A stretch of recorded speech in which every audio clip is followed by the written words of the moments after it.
The topic we are starting is chemical bonding.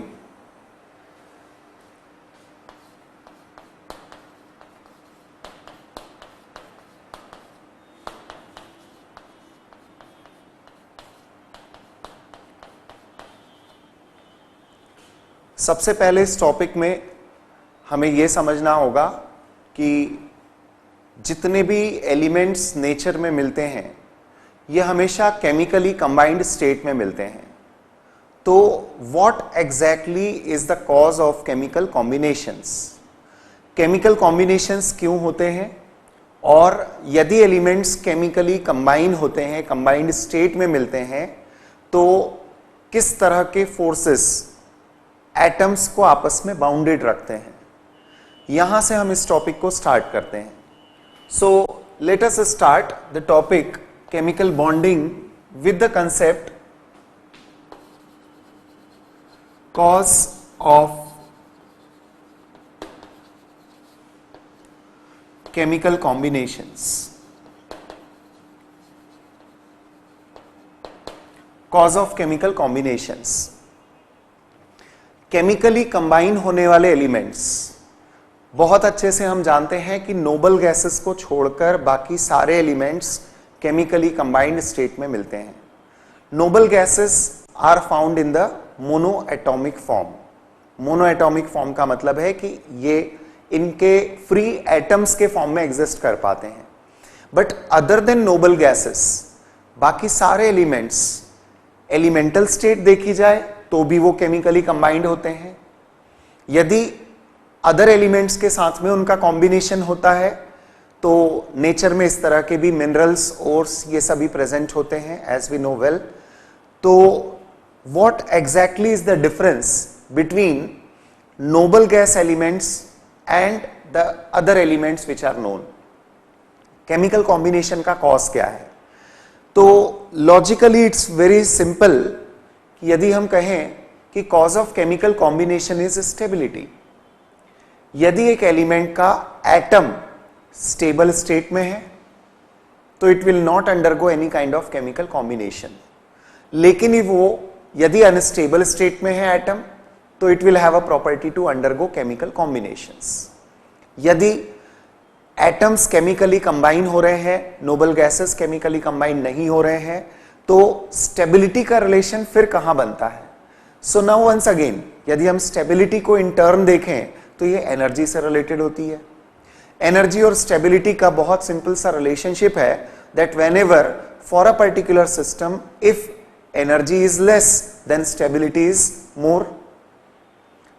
Now on the basis of these concepts we can say that the cause of chemical combinations is related to the energy and stability. noble gases monoatomic form में lower energy state में होते हैं और stable होते हैं। यहां पर energy और स्टेबिलिटी, इन दो पॉइंट्स को मैं मेंशन कर रहा हूं। Noble gases in a low energy state होते हैं अपने मोनोएटॉमिक फॉर्म में, इसलिए इनकी ये स्टेट स्टेबल होती है। अदर देन नोबल गैसेस जितने भी नॉन एलिमेंट्स की हम बात कर रहे हैं ये केमिकली कंबाइंड स्टेट में होते हैं, क्योंकि बिफोर द केमिकल कॉम्बिनेशन यदि हम इनका सिर्फ एटॉमिक फॉर्म देखें, मोनो एटॉमिक फॉर्म देखते हैं, तो उसकी एनर्जी ज्यादा होती है। एनर्जी ज्यादा का मतलब है उसकी स्टेबिलिटी कम होती है। यदि वो केमिकली कंबाइन होते हैं तो केमिकल कॉम्बिनेशन उनकी एनर्जी को डिक्रीज करता है और इस तरह से उनकी स्टेबिलिटी को बढ़ाता है। तो वी कैन से कि हर सिस्टम अपने आप में एक स्टेबल स्टेट को अचीव करना चाहता है। Every system wants stability. यदि हर सिस्टम की रिक्वायरमेंट स्टेबिलिटी है, हर सिस्टम की रिक्वायरमेंट एक लो एनर्जी स्टेट है, तो उसे अचीव करने का क्या तरीका हुआ? एलिमेंट्स के रेफरेंस में बात करें तो यह तरीका होता है chemical combinations. By the chemical combinations, when the atoms undergo chemical combinations in the chemically combined state their energy is less. In the chemically combined state their stability is greater. Now let us come once again to a concept given by Lewis concept. Lewis concept के हिसाब से noble gases को relate किया गया इन terms of stability और other elements को उनके chemically combined state, chemical combination की कैपेसिटी, इनसे रिलेट किया गया। ल्यूइस कंसेप्ट को वैसे ऑक्टेट रूल के टर्म्स में भी जाना जाता है। Lewis concept is actually related to octet rule, but later on Lewis concept even the molecules और द कंपाउंड्स जो ऑक्टेट रूल फॉलो नहीं भी करते हैं उनको भी इंक्लूड किया गया। सो टू स्टार्ट विथ, हम यदि बात करें कि what exactly is the Lewis concept, noble gases, इनको हम लेकर बात कर रहे हैं कि इनकी एनर्जी कम होती है इन द एटॉमिक स्टेट और इनकी स्टेबिलिटी ज्यादा होती है। द रीजन बीइंग इनका इलेक्ट्रॉनिक कॉन्फ़िगरेशन, हीलियम एक स्टेबल ड्यूप्लेट के साथ होता है और हीलियम को छोड़कर बाकी सारे नोबल गैसेस एक स्टेबल ऑक्टेट फॉर्म कर लेते हैं, मतलब outermost shell of 8 electrons होता है। द ल्यूइस कंसेप्ट सेज कि जो 8 इलेक्ट्रॉन वाला आउटर मोस्ट शेल होता है, it is a special case of electronic configuration जो एलिमेंट को उस पर्टिकुलर कॉन्फ़िगरेशन के साथ में स्टेबल बनाता है। So what exactly is the Lewis concept? Lewis concept सिर्फ नोबल गैसेस के आउटर मोस्ट शेल में 8 इलेक्ट्रॉन वाली बात को कोरिलेट करता है with a chemical combination of the other elements. Other elements जितने भी नोन है उनमें नोबल गैसेस की तरह कॉन्फ़िगरेशन एक्वायर करने की प्रॉपर्टी होती है। मतलब यदि मैं ल्यूइस कंसेप्ट को यहां पर मेंशन करूं तो ल्यूइस कंसेप्ट एग्जैक्टली होता है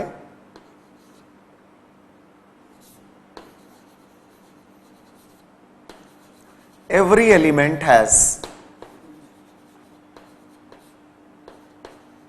a property to acquire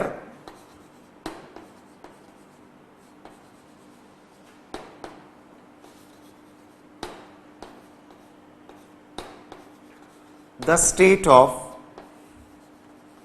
minimum energy,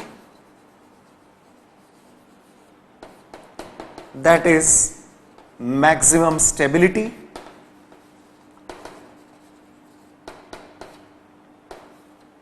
and therefore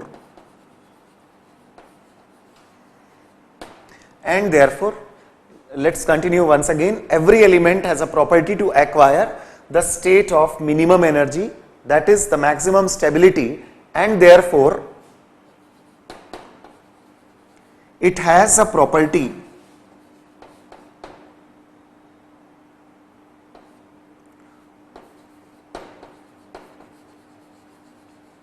to achieve the nearest noble gas configuration. हर एक एलिमेंट को स्टेबिलिटी चाहिए, एनर्जी कम करनी है, केमिकल कॉम्बिनेशन करने की कोशिश करेगा वो। जब वो केमिकली कंबाइन होगा तो चेंज किस चीज में आएगा? मेजरली उसके इलेक्ट्रॉनिक कॉन्फ़िगरेशन में। यदि वो अचीव करना चाहता है नियरेस्ट नोबल गैस कॉन्फ़िगरेशन, तो इसका मतलब है कि वो स्टेबिलिटी चाहता है। वो नियरेस्ट नोबल गैस जैसा कॉन्फ़िगरेशन एक्वायर करके स्टेबिलिटी अटेंड करेगा। So on that basis we can say कि हीलियम को छोड़कर बाकी सारे नोबल गैसेस में आउटर मोस्ट शेल 8 इलेक्ट्रॉन वाला होता है, और इसीलिए outermost shell of 8 electron के कारण हम ये भी बोल सकते हैं कि हर एलिमेंट की प्रॉपर्टी अपने आउटर मोस्ट शेल में 8 इलेक्ट्रॉन्स को रखने की होती है। And that is why the Lewis concept is also known as octet rule. Lewis concept is also expressed in terms of octet rule. Although we say कि जो helium के nearer element है, जैसे स्पेशली हम बात कर रहे हैं हाइड्रोजन की, तो उसकी कंबाइनिंग कैपेसिटी बाकी एलिमेंट से डिफरेंट होगी क्योंकि वो ऑक्टेट रूल फॉलो नहीं करेगा बल्कि वो ड्यूप्लेट रूल फॉलो करेगा। ड्यूप्लेट रूल का मतलब होगा कि वो 2 इलेक्ट्रॉन्स वाली कॉन्फ़िगरेशन को, वाली कंडीशन को एक्वायर करने की कोशिश करेगा। So that way although hydrogen is taken as a reference element for the combining capacity. Now comes one more thing. यदि हमने बात की कि ल्यूइस कंसेप्ट के हिसाब से element nearest noble gas configuration acquire करना चाहते हैं, स्टेबिलिटी चाहते हैं, तो अब उनकी कंबाइनिंग कैपेसिटी क्या होती है, कैसे देखी जाती है? सो फॉर दैट हम बात करते हैं एक टर्म की, that is called as valency. Valency of any element is defined as the combining capacity of element। Chemical combination करने की कैपेसिटी को ही एलिमेंट की वैलेंसी कहा जाता है। Now if valency is defined as the combining capacity of element, तो यहां पर एक प्रॉब्लम वाले पॉइंट है, एक दो पॉइंट्स हैं जिन पर हमें फोकस करना चाहिए। केमिकल कॉम्बिनेशन किसके साथ? यदि मैं एक एलिमेंट की बात कर रहा हूं कि उसकी एक कंबाइनिंग कैपेसिटी फिक्स्ड है, तो ratio in which the atoms combine with each other to form the molecules और the ratio of the atoms of elements in a compound, ये डिपेंड करता है एलिमेंट्स के नेचर पर जो केमिकली कंबाइन हो रहे हैं। I am just simply saying कि यदि मैंने एक कंपाउंड की बात की सोडियम क्लोराइड की, तो उसमें सोडियम और क्लोरीन का जो एलिमेंटल रेशियो होता है वो 1:1 है। मैं कैल्शियम क्लोराइड की बात कर रहा हूं तो कैल्शियम और क्लोरीन इनका एलिमेंटल रेशियो 1:2 है।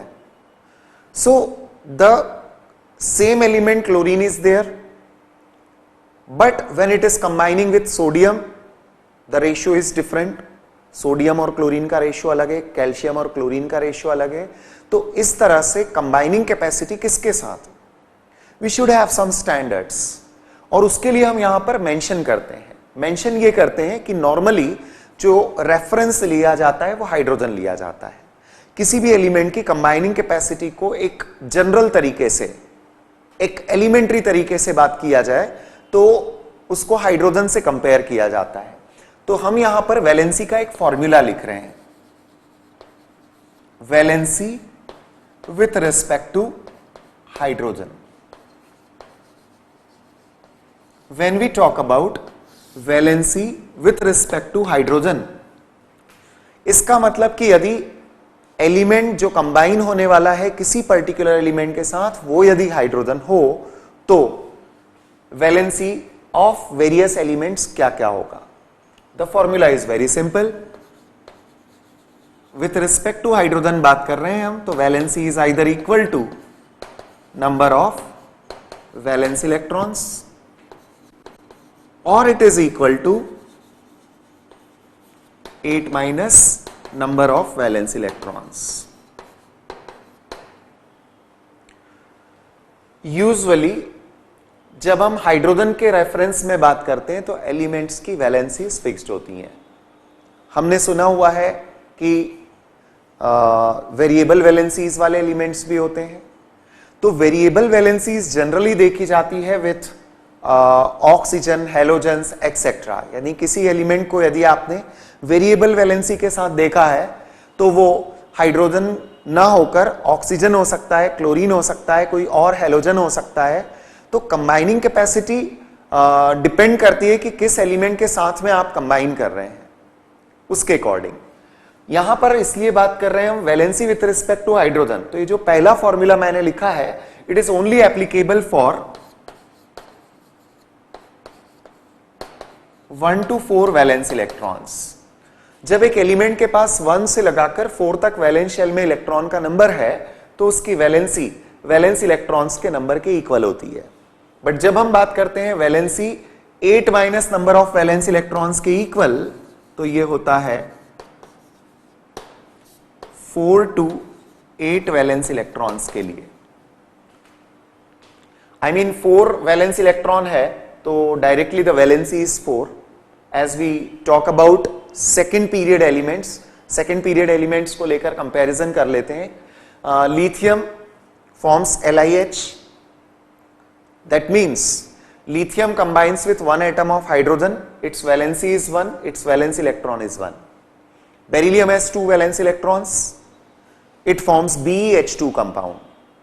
BeH2 मतलब बेरिलियम ने 2 हाइड्रोजन के साथ कॉम्बिनेशन किया.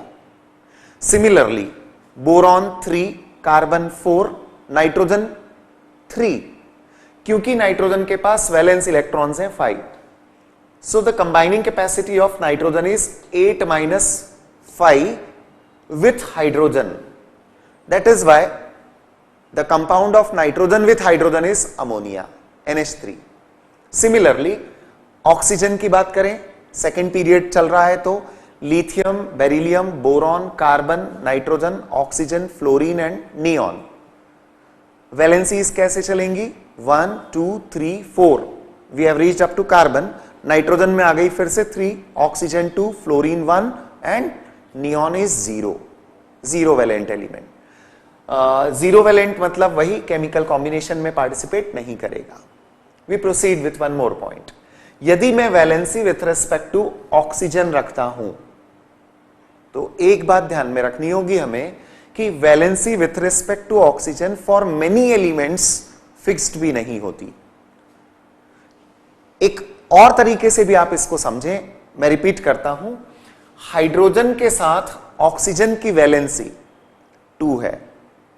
यदि किसी और एलिमेंट की ऑक्सीजन के सामने वैलेंसी देखी जाएगी तो हाइड्रोजन के कंपैरिजन में 1/2 वैलेंसी आनी चाहिए. कंपैरिजन कर रहा हूं मैं. जैसे मैंने कहा कि कार्बन की वैलेंसी हाइड्रोजन के रेफरेंस, हाइड्रोजन के साथ देख रहे हैं हम, तो हमने मेंशन किया 4 है. अब ऑक्सीजन क्योंकि डाइवेलेंट होता है हाइड्रोजन के साथ, जब उसकी वैलेंसी देखी जाती है तो वैलेंसी 2 होती है. तो यदि मैं कार्बन की वैलेंसी ऑक्सीजन के रिस्पेक्ट में देखता हूं तो इट इज 2. हाइड्रोजन के साथ यदि 4 है तो ऑक्सीजन के साथ में 2 होना चाहिए.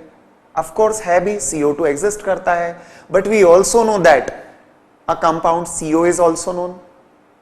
कार्बन मोनोऑक्साइड भी एग्जिस्ट करता है. तो इस तरह से स्पेशली जब हम पी ब्लॉक एलिमेंट्स की बात करते हैं तो इनमें वेरिएबल वैलेंसीज होती हैं. स्पेशली ऑक्सीजन, हैलोजेंस, इनके साथ देखा जाए तो हम बात करें फास्फोरस की. Phosphorus with respect to hydrogen बात की जाए तो वैलेंसी क्या शो करेगा? 3. PH3 कंपाउंड एग्जिस्ट करता है, फॉस्फीन. लेकिन वहीं पर यदि हम फास्फोरस की क्लोरीन के साथ वैलेंसी देखने जाते हैं, क्लोरीन इधर हाइड्रोजन के साथ सिर्फ HCl बना रहा है, मतलब क्लोरीन की वैलेंसी भी क्या है? 1 है, यदि विथ रिस्पेक्ट टू हाइड्रोजन देखा जा रहा है. अब मैं कॉम्बिनेशन देख रहा हूं किसका? फास्फोरस और क्लोरीन का. रिजल्ट क्या है? PCl3 भी नोन है, PCl5 भी नोन है. मतलब फास्फोरस की वैलेंसी क्लोरीन के साथ 3 भी होती है, 5 भी होती है. This is the concept of variable valency. तो वेरिएबल वैलेंसीज जो होती हैं वो अदर एलिमेंट्स के साथ में पॉसिबल हो सकती है. अदर मतलब अदर देन हाइड्रोजन में बात कर रहा हूं. और स्पेशली वेरिएबल वैलेंसी शो करने वाले एलिमेंट्स पी ब्लॉक के एलिमेंट्स तो होते ही हैं, non metallic elements, metallic elements जो पी ब्लॉक के मेंबर्स हैं. इसके अलावा डी एंड एफ ब्लॉक में भी वेरिएबल कंबाइनिंग कैपेसिटीज देखी जाती है. जैसे मैं बात करूं, यदि किसी डी ब्लॉक एलिमेंट की आयरन की बात करें, मैंगनीज की बात करें, क्रोमियम की बात करें और इनका ऑक्सीजन के साथ कॉम्बिनेशन देखा जाए तो they form lot of compounds. Manganese की बात करें तो ये MnO बनाता है, Mn2O3 बनाता है, MnO2 बनाता है. There are number of compounds. Valency term को इन अ बेटर मैनर समझा जाए तो ये in terms of oxidation number देखा जा सकता है. Actually oxidation number term is a better term to explain the combining capacity of any element, जो आप रेडॉक्स रिएक्शंस के साथ में पढ़ते हैं. मैं उस टॉपिक को यहां इंक्लूड नहीं कर रहा हूं, बस but just I am telling you कि वैलेंसी का प्रैक्टिकल सिग्निफिकेंस कुछ भी नहीं है. प्रैक्टिकल सिग्निफिकेंस से बात है कि कहीं भी केमिकल कॉम्बिनेशंस का मैथमेटिकल कोरिलेशन निकालना हो हमें, so we never require the term valency. Valency से कुछ काम केमिकल कैलकुलेशंस में नहीं हो सकता। Chemical calculations are all based on oxidation numbers. जब हम केमिकल कैलकुलेशंस की बात करेंगे तो टर्म ऑक्सीडेशन नंबर की टर्म्स में बेटर वे में एक्सप्लेन होती है, और उसमें भी फिर हम यदि आप रेडॉक्स रिएक्शंस पहले पढ़ चुके हैं तो मेरी बातों को ज्यादा अच्छे से आप समझ पाएंगे। इसमें एक हम वैलेंसी फैक्टर का भी मैटर लेते हैं कि जब एक केमिकल कॉम्बिनेशन दूसरे केमिकल कॉम्बिनेशन में ट्रांसफॉर्म हो रहा है, मैं बात कर रहा हूं किसी केमिकल रिएक्शन की, जैसे मैंने कहा कि कार्बन डाइऑक्साइड कार्बन के साथ कंबाइन होकर कार्बन मोनोऑक्साइड बना लेता है। So in that reaction valency vary कर रही है, और जो वैलेंसी का वेरिएशन है it is better explained in terms of the valency factor in the redox reactions. इसलिए हम वैलेंसी को लेकर अब इस लेवल पर ही टॉपिक को छोड़ते हुए आगे बढ़ते हैं और केमिकल कॉम्बिनेशंस के कॉज मेरे ख्याल से आपको एक एलिमेंट्री लेवल पर क्लियर है। अभी जस्ट मैंने एक एलिमेंट्री लेवल बताया है आपको कि what exactly is the cause of chemical combination. आप सिर्फ कंक्लूजन के फॉर्म में ये याद रखिए कि एक एलिमेंट का एटम यदि मोर एनर्जी की स्टेट में होता है तो वो केमिकल कॉम्बिनेशन करेगा। दूसरा एटम भी एक मोर एनर्जी की स्टेट में है, वो केमिकल कॉम्बिनेशन करेगा। ये दोनों जब आपस में ही यदि केमिकल कॉम्बिनेशन करेंगे तो देयर एनर्जी केमिकल कॉम्बिनेशन हुआ और एनर्जी कम हो गई, तो सिस्टम एक लो एनर्जी की स्टेट में जाता है केमिकल कॉम्बिनेशन के थ्रू। एज अ कंक्लूजन अब मैं डिफाइन कर रहा हूं कि what exactly is the chemical bond. जब हम बोलते हैं chemical bond, atoms chemically combine हुए मतलब उनके बीच में बॉन्डिंग हुआ। What exactly is the term chemical bond? Bond is very simply defined as attractive force between the atoms. जो बॉन्ड होता है ये सिंपली दो एटम्स के बीच का अट्रैक्टिव फोर्स होता है। केमिकल बॉन्ड की इसीलिए हम एक डेफिनेशन देंगे यहां पर, the electrostatic force of attraction, the electrostatic force of attraction present between the two atoms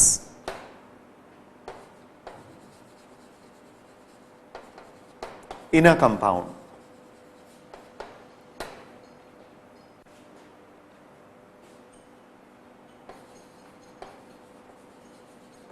Or molecule. So friends, it is simply the electrostatic force of attraction. यदि हम बात करें वाटर की, बहुत सिंपल से एग्जांपल्स लेकर मैं बात कर रहा हूं हमें, जिससे कंसेप्ट्स क्लियर हो जाएं।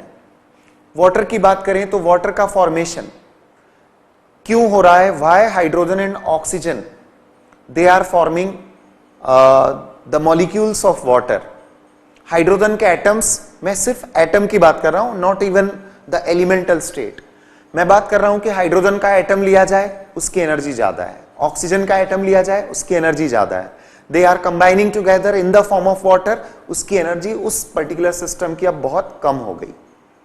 जब ये वाटर के मॉलिक्यूल्स बहुत लो एनर्जी की स्टेट में है तो हाइड्रोजन और ऑक्सीजन आपस में इनके एटम्स जिस फोर्स से बाउंडेड हैं, that force is the electrostatic force of attraction, और इसी को बोला जाता है chemical bond. The electrostatic force of attraction present between the two atoms in a compound और मॉलिक्यूल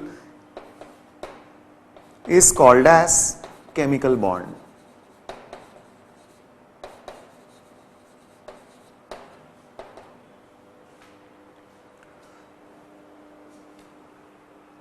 केमिकल बॉन्डिंग की जब बात होती है तो एक पॉइंट हमें बहुत क्लियर माइंड में रखना चाहिए, वो ये है कि chemical bonding and physical bonding compounds के रेफरेंस में या मॉलिक्यूल्स के रेफरेंस में या पार्टिकल्स के रेफरेंस में इन दोनों टर्म्स को हमें माइंड में फ्रॉम द बिगिनिंग अलग अलग रखना है।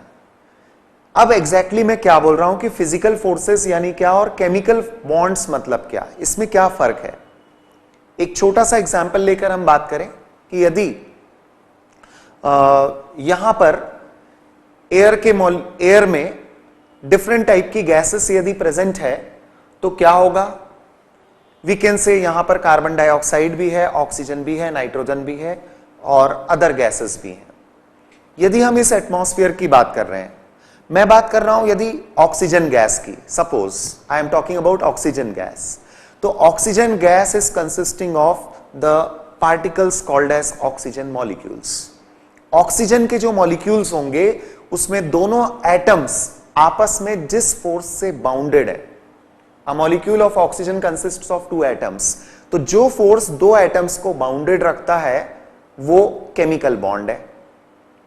On the other hand nitrogen की बात कर लें, वो भी डायटोमिक होता है। डायटोमिक मतलब the molecule consists of two atoms.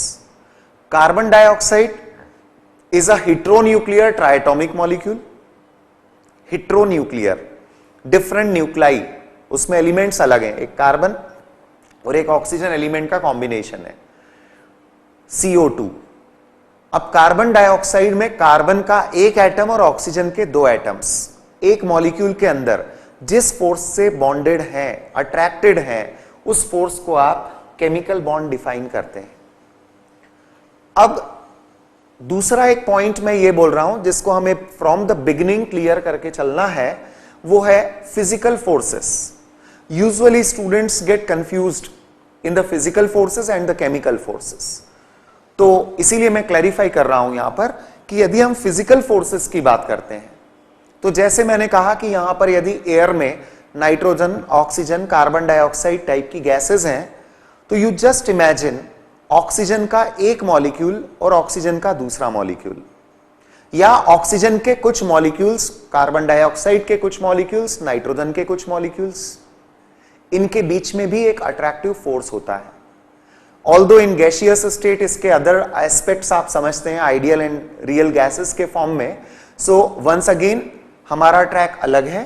हम सिर्फ इतना बताना चाहते हैं यहां पर कि यदि अलग अलग मॉलिक्यूल्स के बीच में वो एग्जिस्ट करने वाले फोर्स की हम बात करेंगे तो फिजिकल फोर्सेस में काउंट होते हैं। यानी ऑक्सीजन का एक मॉलिक्यूल यदि कार्बन डाइऑक्साइड के एक मॉलिक्यूल से अट्रैक्ट हो रहा है, या ऑक्सीजन का एक मॉलिक्यूल दूसरे ऑक्सीजन के मॉलिक्यूल से अट्रैक्ट हो रहा है, तो उसे आप फिजिकल फोर्स में काउंट करते हैं। It is not a chemical bond with which they are bonded together. It is simply the physical force of attraction. उसे बोला बॉन्ड ही जाएगा, लेकिन उसे फिजिकल फोर्स के कंसेप्ट से आपको देखना होगा, इस तरीके से आपको रिलेट करना होगा। मैं आपको सिंपली एक एग्जांपल देता हूं, इससे शायद जो मैं बोलना चाहता हूं वो आपको बेटर वे में समझ में आएगा। मान लीजिए आप वाटर की बात कर रहे हैं या कार्बन डाइऑक्साइड की बात कर रहे हैं। Let us talk about carbon dioxide. Carbon dioxide की यदि हम बात कर रहे हैं तो कार्बन और ऑक्सीजन, इनके बीच का यदि बॉन्ड ब्रेक होता है तो there will be the cleavage of chemical bonds. Chemical bond break होते हैं, और यदि केमिकल बॉन्ड ब्रेक होते हैं तो वहां पर केमिकल चेंजेस आएंगे। कार्बन डाइऑक्साइड में यदि किसी टाइप का कोई केमिकल चेंज आया, जैसे थोड़ी देर पहले मैंने कहा कि if CO2 is allowed to react with carbon, heated with carbon, then we get carbon monoxide. This way. So now what exactly is happening? यदि एक कोई चेंज हो रहा है, मैंने कार्बन डाइऑक्साइड को कार्बन के साथ मिलाकर हीट कर दिया और carbon monoxide as a product मुझे मिल रहा है। So what exactly is happening? Bonds are broken. Carbon dioxide में कार्बन ऑक्सीजन बॉन्ड ब्रेक हुआ है। रिएक्शन में तो बॉन्ड बनते भी हैं। So we are again not talking about the entire chemical reaction, but simply bond cleavage. यदि chemical bond का क्लीवेज है तो केमिकल चेंज होगा। वहीं पर आप सिंपली बात करिए कि यदि वाटर बॉईल हो रहा है, वाटर की वेपर्स बन रही हैं, तो वाटर की यदि वेपर्स बनती हैं या वेपर्स कंडेंस होकर वाटर बना लेती हैं, तो इस प्रोसेस में क्या होगा? इस प्रोसेस में केमिकल बॉन्ड्स ब्रेक नहीं होंगे, क्योंकि लिक्विड के फॉर्म में भी वो H2O ही है, उसका जो सिंपल यूनिट है वो H2O है, और वेपर स्टेट में भी उसके यूनिट्स H2O के ही फॉर्म में होते हैं। So it is simply a physical change. Physical forces break होते हैं तो फिजिकल चेंजेस आते हैं, केमिकल फोर्सेस ब्रेक होते हैं तो केमिकल चेंजेस आते हैं। केमिकल फोर्सेस को ही मैं यहां पर केमिकल बॉन्ड्स डिफाइन कर रहा हूं। Now there is one more point कि यदि हम केमिकल बॉन्ड की बात करें, केमिकल बॉन्ड सिंपली अट्रैक्शन है, एटम्स के बीच में अट्रैक्टिव फोर्स डेवलप कैसे होगा? एटम्स आपस में क्या करेंगे कि उनके बीच में बॉन्डिंग होती है? Basically we talk about the 3 types of elements, 3 types of bonding, chemical bonding, elements of 2 types, bonding of 3 types. कैसे? समझिए, यदि एक मेटेलिक एलिमेंट है और एक नॉन मेटेलिक एलिमेंट है, यूजुअली मेटल और नॉन मेटल जब केमिकली कंबाइन होते हैं तो उनके बीच अट्रैक्टिव फोर्स डेवलप होने का जो क्राइटेरिया होता है, ये transfer of electron from one atom to the other होता है, जिसे आप इलेक्ट्रोवेलेंट या आयोनिक बॉन्ड बोलते हैं। वहीं पर यदि 2 नॉन मेटेलिक एटम्स आपस में केमिकली कंबाइन होते हैं, यदि एटम्स जैसे कोई मॉलिक्यूल बन रहा है नॉन मेटल का, तो उसमें अट्रैक्टिव फोर्स डेवलप होने का क्राइटेरिया होता है mutual sharing of electrons between the atoms. Atoms के बीच में जो इलेक्ट्रॉन्स का म्यूचुअल शेयरिंग होता है, उससे बनने वाले बॉन्ड को हम कोवेलेंट बॉन्ड डिफाइन करते हैं। अट्रैक्टिव फोर्स तीसरा तरीका, जिसको आप केमिकल बॉन्ड की टर्म्स में देखते हैं, दैट इज मेटालिक बॉन्डिंग। यदि 2 मेटल एटम्स आपस में केमिकली कंबाइंड हैं तो उनके बीच का अट्रैक्टिव फोर्स मेटालिक बॉन्ड होगा।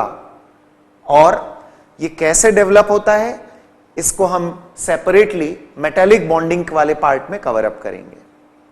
There I will tell you कि किस तरह से एक मेटल का पूरा लेटाइस फॉर्मेशन होता है, किस तरह से वैलेंस इलेक्ट्रॉन्स का अट्रैक्टिव फोर्सेस डेवलप करने में रोल होता है।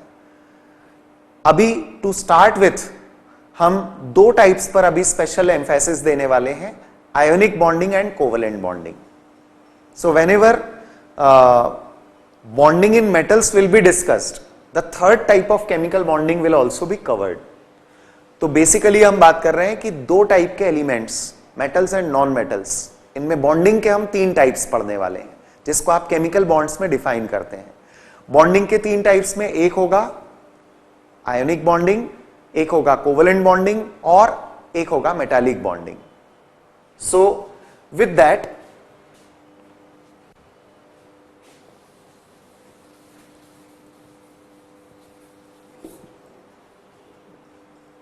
हम स्टार्ट करेंगे इलेक्ट्रोवेलेंट और आयोनिक बॉन्डिंग के साथ। आगे बढ़ाते हैं मैटर को।